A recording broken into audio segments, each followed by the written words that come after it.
नमस्कार दोस्तों, आप जुड़ चुके हैं वॉइस ऑफ एमपी से और मैं हूं अब्दुल अली ईरानी। विकास के मामले में जनप्रतिनिधियों में एक गजब का असंतोष होना चाहिए। विकास एक निरंतर प्रक्रिया है और इसके लिए लगातार प्रयास होने चाहिए। मास्टर प्लान नीमच को विकास के प्रगति पर नए आयाम देगा, ऐसा माना जा रहा है। जनमत भी यही है, लोगों की सोच भी यही है। मेरे साथ मौजूद है वरिष्ठ अधिवक्ता महेश जी पाटीदार। आइए इनसे बात करते हैं और समझते हैं कि मास्टर प्लान को लेकर इनके विचार क्या है और नीमच के विकास में मास्टर प्लान क्या भूमिका अदा कर सकता है, इस पर चर्चा करते हैं। सर, वॉइस ऑफ एमपी में आपका स्वागत है। ओके, धन्यवाद। सर, मास्टर प्लान को लेकर नीमच में किस प्रकार से प्रगति की जा सकती, नीमच किस तरह से आगे बढ़ सकता है? देखिए, किसी भी शहर के विकास के लिए मास्टर प्लान बहुत ही ज़रूरी होता है और इसी प्लान से विकास के आयाम तय होते हैं। लेकिन नीमच के लिए सबसे दुर्भाग्य की ये बात है कि यहाँ मास्टर प्लान तो बनाया जाता है लेकिन उसको लागू नहीं किया जाता है। आपने देखा होगा कि आज से सालों पहले मास्टर प्लान बनाया, लागू हुआ, लेकिन उसको मूल रूप से लागू नहीं किया गया है। अभी पिछले 6 महीने साल भर पहले मास्टर प्लान की अधिसूचना जारी हुई थी और उस अधिसूचना में मैंने 21 आपत्तियाँ पेश की थी और उस आपत्तियों की सुनवाई के लिए सांसद, विधायक, जिला कलेक्टर और पूरी कमेटी के लोगों ने सुनवाई की। लेकिन आपको ये जानकर आश्चर्य होगा कि केवल एक आपत्ति पर विचार किया गया, बाकी उस आपत्ति का क्या हुआ ये भी उस प्रोसीडिंग में उल्लेखित ही नहीं है। इससे आप अंदाज लगा सकते हो कि स्थानीय जनप्रतिनिधि और प्रशासन मास्टर प्लान को लेकर कितना उदासीन और लापरवाह है। सर, मास्टर प्लान 2003 में स्वीकृत हुआ सबसे पहली बार, इसके बाद 2 बार और स्वीकृत हो चुका, कुल मिला के 2 बार स्वीकृत हुआ है सर, और तीसरी बार वापस से प्रस्ताव तैयार है। इस दौरान पिछले 20 साल की बात करें तो भारतीय जनता पार्टी की सरकार रही, भारतीय जनता पार्टी के एमएलए रहे, नगर पालिका अध्यक्ष जरूर चेंज होते रहे, कुछ किस टाइम पे कांग्रेस के रहे, कुछ टाइम बीजेपी के रहे। इसके बावजूद मास्टर प्लान लागू नहीं हो पाया है। जबकि अगर नीमच की बात करें तो नीमच में भारतीय जनता पार्टी है, प्रदेश में भाजपा का शासन है, केंद्र में भाजपा का शासन। देखिए, 3 बातें अपन अलग अलग सोचते हैं कि पिछले 20 सालों से भारतीय जनता पार्टी ही इस नीमच पर राज कर रही है। ट्रिपल इंजन की सरकार है इस समय और इससे पहले भी परिषद में भाजपा का ही बहुमत रहा है। चाहे अध्यक्ष कांग्रेस के हों लेकिन बहुमत भाजपा का था, इसलिए परिषद का संचालन भी भाजपा ने किया है। इसलिए यदि शहर का विकास रुका हुआ है, यदि मास्टर प्लान रुका हुआ है, तो इसका एकमात्र दोष भाजपा और भाजपा के जनप्रतिनिधियों का है। नीमच की बंगला बगीचा समस्या, उसके बंगले, उसके खेत और बगीचे का जो विकास रुका हुआ है, वो भारतीय जनता पार्टी की असफलता का एक जीता जागता परिणाम है। आप ये देखेंगे कि आज नीमच शहर के बीच कितने सारे नगरपालिका के खेत हैं, उनमें या तो लोगों का अतिक्रमण है या उन खेतों पर अलग अलग लोग निर्माण कर रहे हैं, लेकिन उसके बारे में आज तक मास्टर प्लान में एक शब्द नहीं लिखा गया है। आप ये देखेंगे कि शहर के अंदर अनेक स्थान ऐसे हैं जो व्यावसायिक स्थान हैं, वो आवासीय के रूप में उपयोग होते हैं। अनेक कॉलोनियाँ ऐसी जो आवासीय है वो व्यावसायिक के रूप में उपयोग होती है।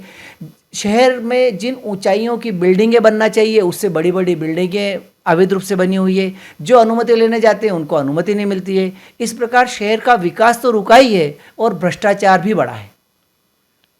सर, पीएम मोदी खुद ये कहते हैं कि किसी की भी शहर के विकास में मास्टर प्लान बहुत अहम है, अहमियत रखता है। वहीं पे शिवराज जी ने तो यहाँ तक कह दिया कि पंचायतों का विकास भी मास्टर प्लान के आधार पर होना चाहिए। देखिए, भारतीय जनता पार्टी के जनप्रतिनिधियों की कथनी और करनी में हमेशा से अंतर रहता है। वो लोग कहते क्या है, करते क्या है। आप इस बात पे सोचो कि पिछले 20 सालों में नीमच का मास्टर प्लान लागू नहीं है, तो ये जो काम हो रहा है वो किस प्रकार हो रहा है? मास्टर प्लान के अवैध ही हो रहा है। आज मास्टर प्लान की जो संस्थाएं, संचालक या उप संचालक टीएनसी है, उन्होंने कितने अवैध निर्माणों पर कार्रवाई की, उन्होंने कितने नगरपालिका अवैध निर्माण तोड़े, तो आपको उत्तर मिलेगा कि 0 रिजल्ट है। उनको अभियोजन पेश करने का अधिकार है, लेकिन आप ये पाएंगे कि उप संचालक, संचालक या नगरपालिका ने पिछले 10 सालों में एक भी अवैध निर्माण को लेकर कोर्ट में परिवाद पेश नहीं किया है। सर, अगर नीमच में मास्टर प्लान लागू हो जाए तो आप क्या सोचते हैं नीमच की तस्वीर किस तरह की होगी? एक बात और यहाँ पर ज़रूर उल्लेख करना चाहूँगा कि नीमच का जब मास्टर प्लान स्वीकृत हुआ था तब तक इंदौर और उज्जैन के लिए भी मास्टर प्लान स्वीकृत नहीं हुए थे, सबसे पहले नीमच का मास्टर प्लान। हाँ, मास्टर प्लान का बनना, उसका लागू होना और उसके अनुसार काम करना, एक बेहतर योजना पर काम करना होता है। जैसे सपोज मानो कि नीमच के बीच में बहुत अच्छे अच्छे से नाले बने हुए हैं, उन नालों के आसपास आप अतिक्रमण देखते हैं। यदि एक मास्टर प्लान में योजना बने कि उन नालों के 20-20 फीट आसपास तक हरियाली बनेगी, बगीचे बने रहेंगे, तो लोगों के लिए घूमने का अच्छा स्थान होगा, लोगों के लिए विकास के लिए एक अच्छा स्थान बनेंगे। इसी प्रकार जैसे नीमच शहर में पार्किंग नहीं है, पार्किंग के अभाव में नीमच का व्यापार प्रभावित होता है, लोगों के आने जाने की व्यवस्थाएं प्रभावित होती है। यदि मास्टर प्लान के अनुसार एक बेहतर पार्किंग का स्थान बनता है तो वो लोगों के लिए उपयुक्त होगा।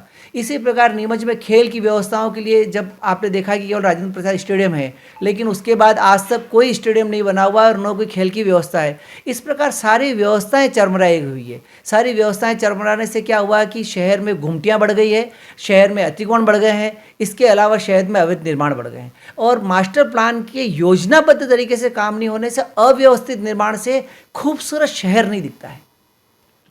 सर, एक प्रश्न और था कि अभी हाल ही में रजिस्ट्री की जो प्रस्तावित दरें हैं वो बढ़ाई गई है, इसे लेकर आप क्या सोचते हैं? क्या इस समय जो प्रॉपर्टी की स्थिति है, रियल एस्टेट मार्केट की जो स्थिति, इसे देखते हुए इस समय रजिस्ट्री दरें बढ़ाना क्या उचित है?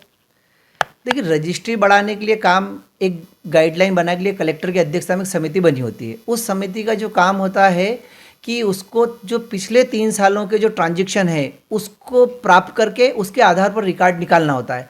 लेकिन यहाँ पिछले सालों से इन्हें एक ट्रेड बना दिया कि हर साल वो 10%, 20% या 100% तक की गाइडलाइन अपने आप ही बढ़ा देते हैं। ये अनुपयुक्त है और अनुचित है। वैसे भी मध्य प्रदेश में सबसे ज़्यादा रजिस्ट्री का चार्ज लगता है। पूरे भारत देश में सर्वाधिक चार्ज यहाँ पे लगता है। यहाँ पर ज़मीनों के रेट इंदौर, रतलाम से भी ज़्यादा है और उसके बाद बढ़ती हुई गाइडलाइन से रेट और भी बढ़ते हैं।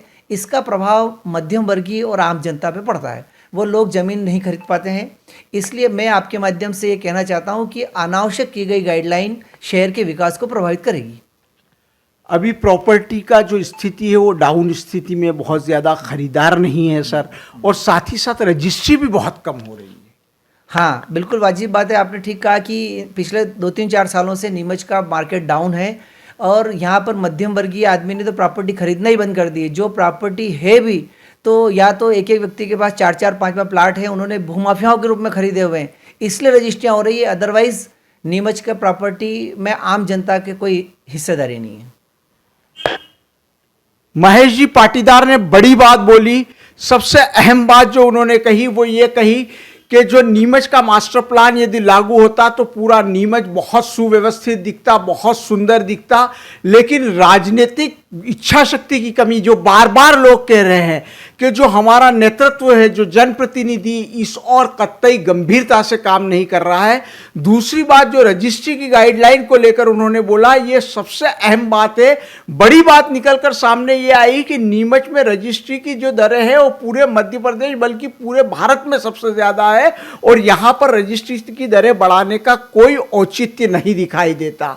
प्रशासन को, स्थानीय निकाय को और मध्य प्रदेश शासन को इस और गंभीरता से ध्यान देना चाहिए, खास करके मास्टर प्लान को लेकर और रजिस्ट्री की दरों को लेकर। वॉइस ऑफ एमपी के लिए मेरे सहयोगी पवन राव शिंदे के साथ अब्दुल अली ईरानी।